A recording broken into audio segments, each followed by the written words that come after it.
Hello, everyone.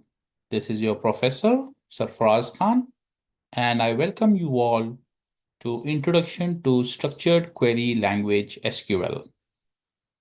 I'm recording this session as an introduction to SQL language.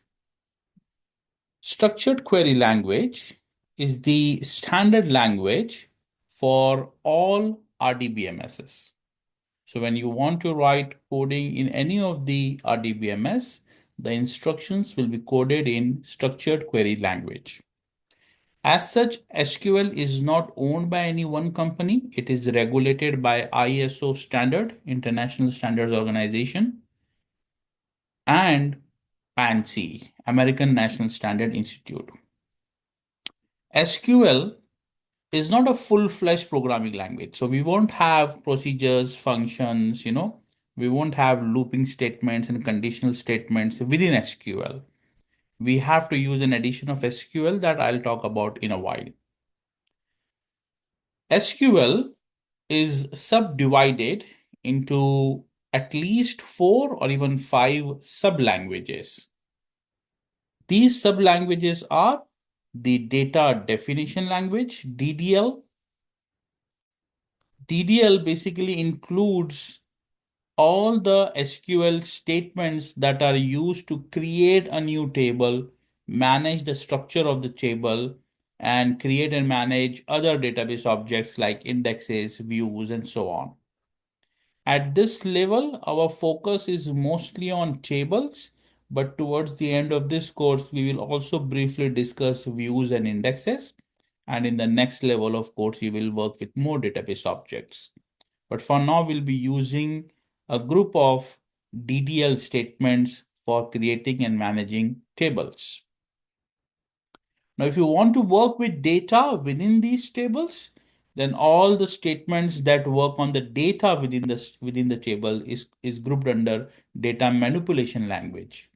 Statements like inserting data, updating data, deleting data, all are grouped under DML. Then the third is something called as transaction control language, TCL.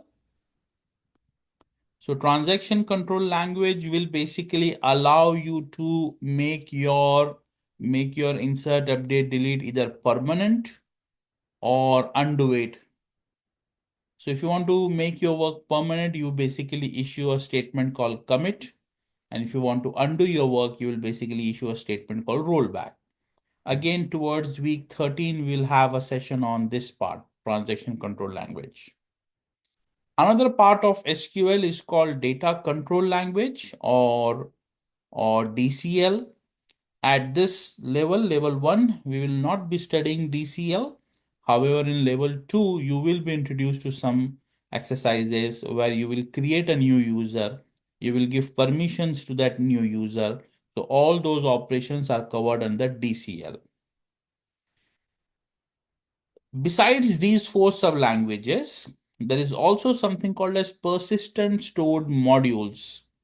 Now, in different RDBMS, there can be a slightly different term for this. For example, in Oracle RDBMS, we call this PL SQL, procedural language using SQL. In Microsoft SQL Server, we call it T-SQL or Transact SQL. ANSI and ISO calls it persistent stored modules. Now, how is this different? In level 1, all the SQL code that we write will not be saved in the database. The SQL will execute on the database. It will perform a desired task, and that is it. It will not be saved inside the database. When you want to save the code inside the database, make it a part of your database for repeated execution, then the set of objects that you use and the programming that you use is called as persistent stored modules. Again, as I said, in Oracle, it is PL SQL. In Microsoft SQL Server, it is called Transact SQL. This part we will be learning in our program, but in level 2 database course, not now. So I will not go into details of this as of now. For today's session, our focus is on the first two, that is DDL and DML statements.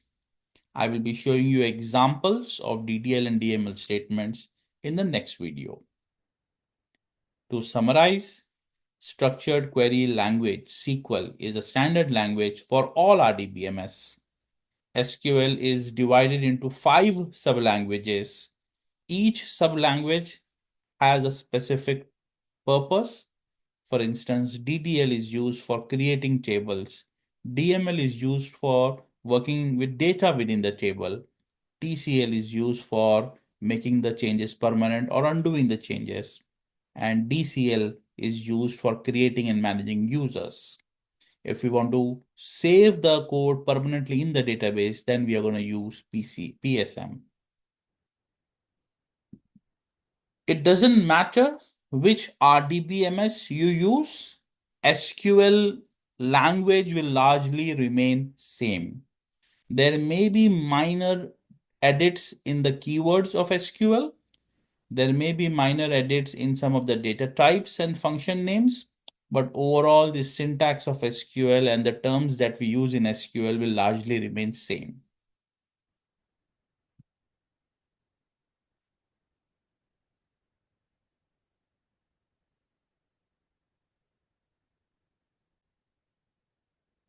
So move on to the next video lecture, and we are going to see examples of data definition language and data manipulation language.